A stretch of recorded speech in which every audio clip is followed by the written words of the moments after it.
Hey guys, I'm back again. So I just wanted to do a quick little video here, having a quick look at the Lumia 640 versus the Lumia 735, which is the other very nice budget Windows Phone handset that I definitely recommend.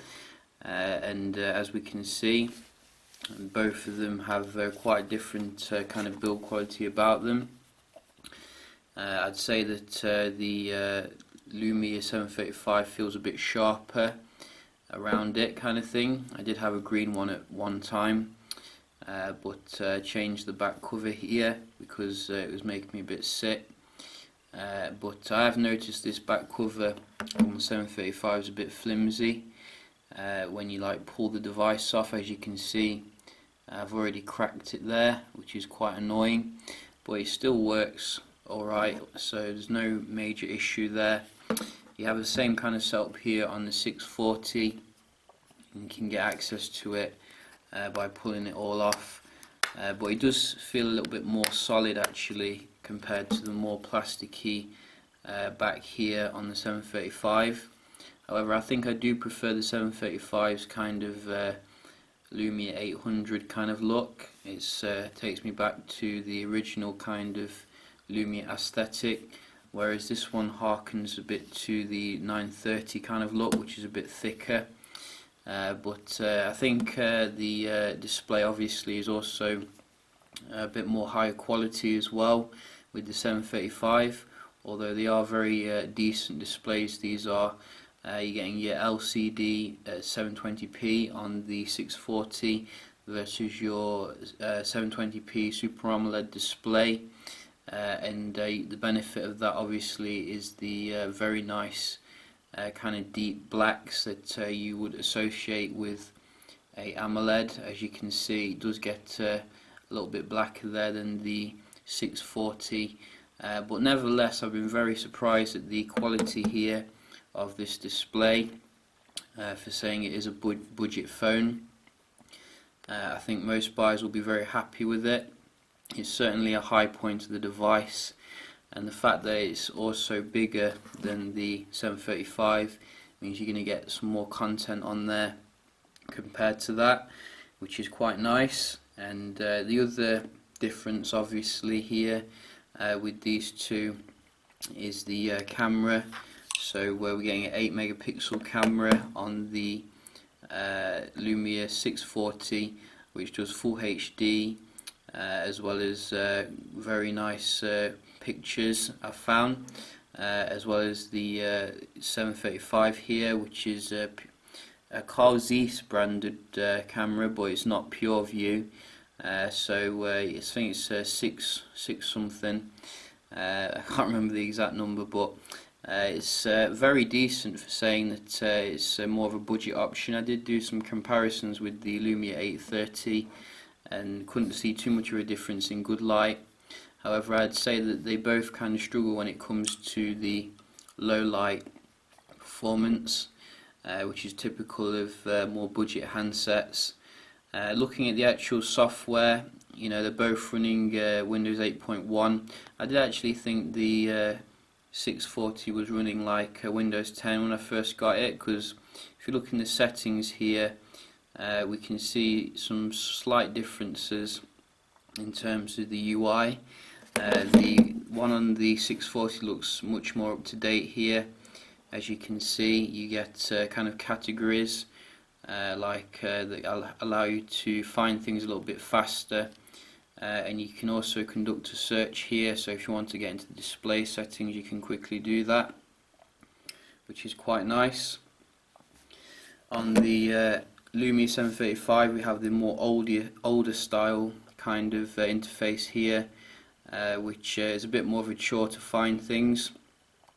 Also, I have noticed as well that the 640 they've done a really good thing here, where they have allowed you, if we go to Internet Explorer here and then go to the settings, we can see here in the advanced settings they have actually done a U-turn here and allowed you to select Google as the primary search provider, which was obviously a very controversial decision and very stupid if you ask me. Google is, at the end of the day, you know, the premier search engine, and you can't actually do that, unfortunately, still on the this trinket.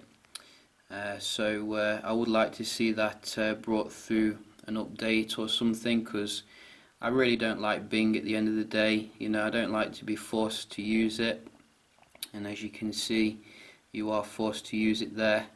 So a bit of a shame there, really, for the 735, but very good for the 640.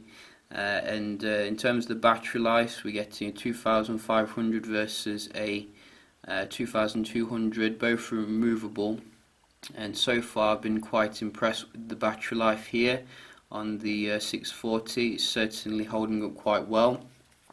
I do have to put it through a few more charge cycles to get the most accurate reading, but should be quite good nevertheless. However, the 735 does leverage quite a big advantage when it comes to the front facing camera. It's got its 5 megapixel wide angle lens here, which is versus the 1 megapixel, I think it is, on the 640. For those of you who are into your selfies, you'll definitely enjoy the experience here on the 735. It does actually come with a whole kind of suite for your selfie kind of stuff, so you can make yourself look pretty when you're not, and we do like that. So you don't get any of that here. However, I have noticed Microsoft have added some interesting apps on here, such as Fitbit, so you can connect to your fitness bands and things like that quite easily. Don't know if that comes from the store, it might do.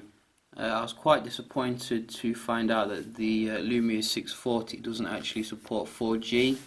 It does actually support dual SIM though, which is quite useful. As you can see here, you have access to your dual SIM settings, and I found that the port on the back, like the SIM ports, are quite fiddly when you're using the micro SIM size, so I'm just using the nano SIM in there, and it seems to be working quite well when I tried it earlier on, which is quite good, but a bit disappointed with the lack of 4G.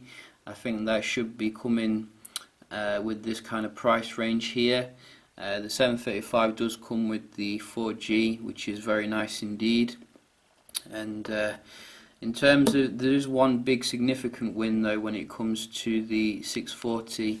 As you can see, when you have both the displays off here, they've built back in the glance facility, and that's a big gripe I have with the 735. You don't really know, like, if you've missed a notification. There's no notification LED. Well, technically there is actually. Apparently they did I think they did like a teardown and showed that there was a hidden one in there which isn't enabled for some dumb reason. But the 640 does come with this kind of glance facility, which is fantastic. Very good that they managed to implement that. Unfortunately, you can't do the Hey Cortana with both of them, but both of them do have quite solid integration with Cortana, which is nice. And what else is there really different? Just trying to think really. I think they both have the same kind of specs. So you know, you get your quad core Snapdragon 400, 1 gig of RAM in both of them. Oh yeah, the other difference obviously is that this baby, I think, supports wireless charging, whereas this one doesn't. To my knowledge, it could do, but I think it doesn't. So something I might check into. But this does definitely support the wireless charging, which is very useful. Might do some other videos, such as like a speed test or something, or a camera test, if anyone wants to see that. But yeah, just a quick little video here. Hope you did enjoy, and I will see you next time. Cheers.